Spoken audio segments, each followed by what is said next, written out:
So that was association, in which we have one-to-one relationship, one-to-many, and many-to-many relationship, in which I have already given you an example regarding, let's say, one student will have one teacher. So that is what? That is one-to-one relationship. That means only one student is being taught by one faculty. So that is one-to-one. But if I say that one faculty is teaching many students or many courses, so that is what? That is the relationship of one to many. And many to many can be defined as, let's say, if many faculties can teach many students, so that is what? As many to many. And if I say only one customer can have only one account, so that is what? That is one to one relationship. So that is what we have to implement in the association as one to one, many to many, or many to many. Okay, moving further, we have design of relationship, in which second part is adjustment of inheritance.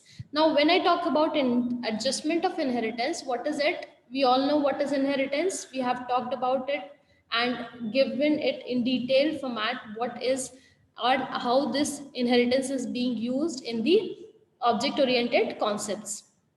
So among this, what is the 3 points we have to make sure? We have to first of all adjust the classes operations to increase the inheritance. That means we have to make sure that we increase the inheritance among the classes and operations. Why so? To reduce the code and to reduce the complexity. So that is what, so that we can reuse the code. Second one, we have to identify the abstract classes. And third one, make provisions so that behaviors are shared when needed. That means what? If we say that a specific class has certain behavior, so that particular behavior can used by its subclasses. So that is what? That is sharing of behaviors. In this case, we can say that the code can be of lesser lines if we are using this particular sharing of behavior when needed, so that we can reuse that particular code. Now, we talk about the next phase, that is called as the sixth phase, as the implementation control. Now, when we talk about analysis phase, what we have done, we have created a logical structure for the system. In design phase, we have defined the functional model, in which we are going to figure out, and we have stated the classes and their relationship among them. And we have designed an algorithm. Now, that particular algorithm has to be implemented in a particular language, programming language, that is called as implementation in here. Now it has 3 points again. The first point says represented state as a location within a program. So when we define a program, in that particular program, a specific location can be defined as a state. How can it be defined as a state? We say that this is the traditional procedure driven approach whereby the location of control defines the program state. You must have seen that it defines a particular specific program, defines that here the control of the program is defined. So that particular control of program can be defined as the state in the program. A transition forms an input statement. That means wherever the transition is being done, that is defined as the input statement.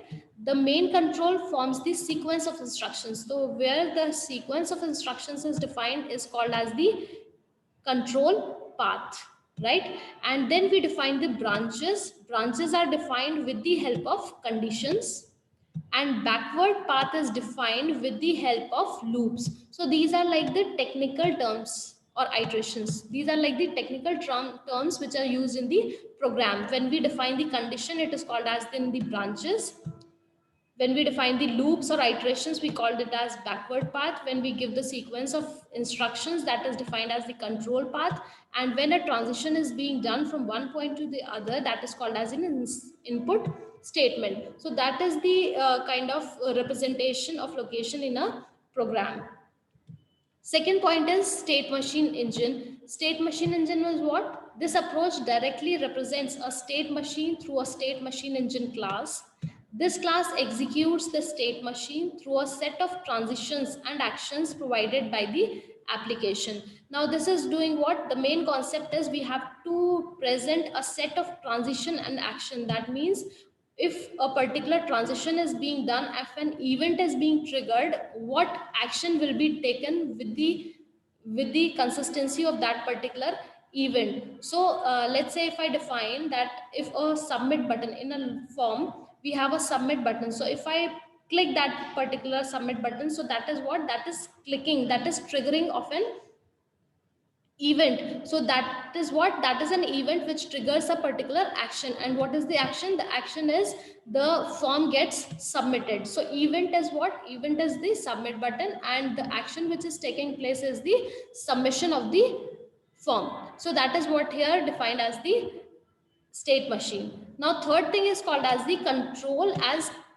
concurrent tasks. Now when we have concurrent tasks, concurrent tasks defines as, in this approach, if we have an object, that particular object is stated as a task when we are talk about programming language or operating system, and we implement an event in an inner task call, which is defined as the concurrency of real object. When we say concurrent, concurrent means which are running in parallel, right? That is what implementation control is. Now we come on the next point, that is called as packaging of classes.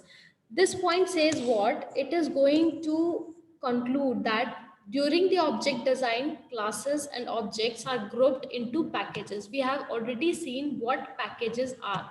Packages are what? Packages are just a group of classes or objects which are grouped together, and they are working together to accomplish a large project. That means to enable multiple groups to work cooperatively on a large project. That means if we have multiple classes, we can group some of the classes in one package and group some of the similar classes in another packages, and all these packages are working cooperatively to run a particular project. So that is what the packaging of classes means. Now it has different aspects. What are the different aspects? First is called as the hiding internal information from outside view.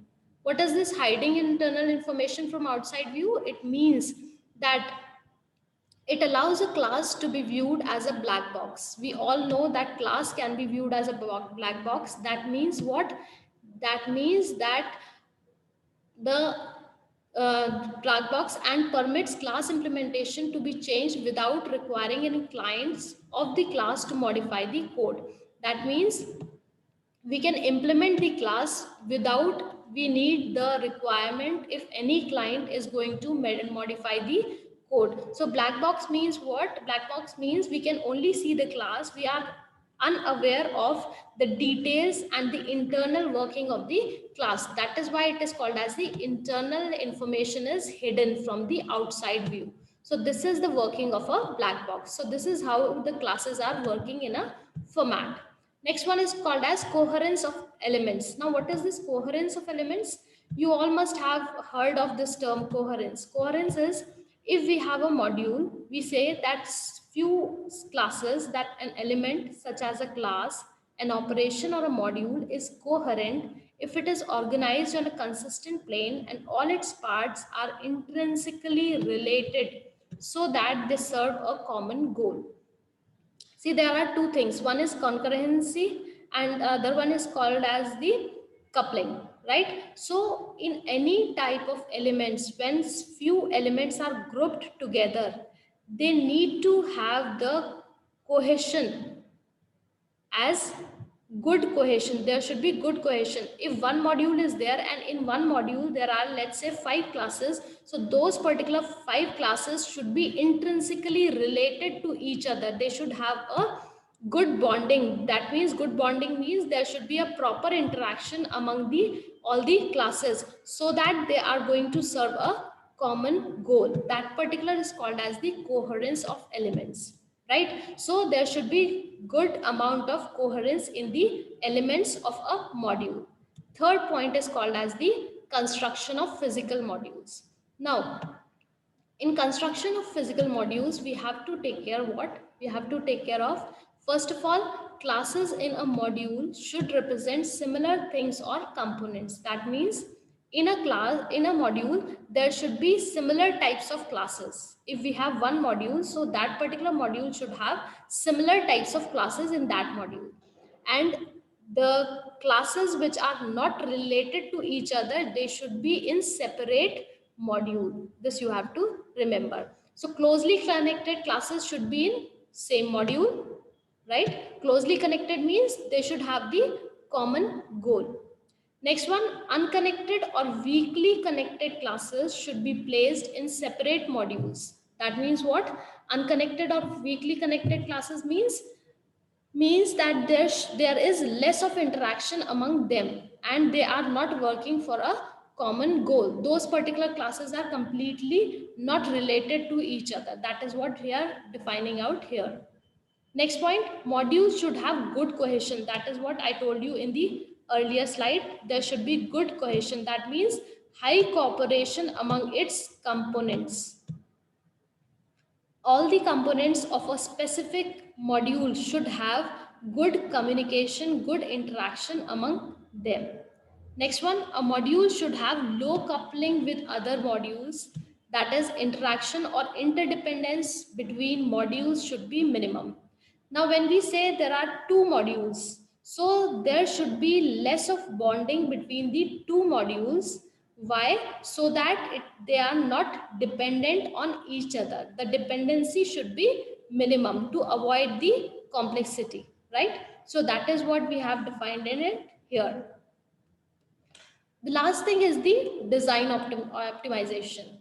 Now, what is this design optimization? We have already seen that optimization means we are going to either minimize or maximize a particular parameter, right? So when we talk about the cost, time and space of the particular system, we need to minimize the cost for the system to be developed. We need to minimize the memory requirement, its requirement for the memory. It needs to be resided. So the optimization aim is to minimize the cost in terms of time, space and other metrics. What we have to do, we have to do various things for design optimization. What are the two things that are?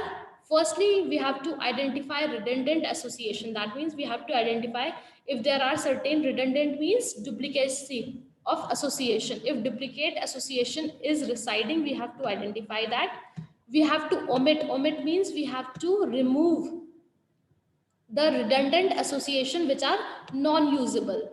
Next one, we have to optimize the algorithm. Optimization, when I say optimization means again, we have to make sure that the algorithm is requiring minimum amount of memory and it is having the low cost and complexity is also low. Next one, we are talking about if we have derived attributes. You must all be knowing about the derived attributes. That means the attributes which are not original and which are derived from other attributes.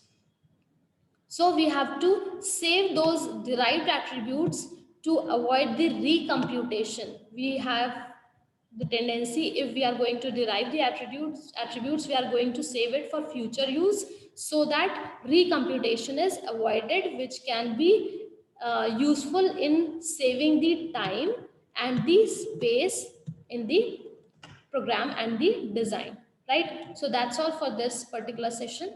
Thank you very much.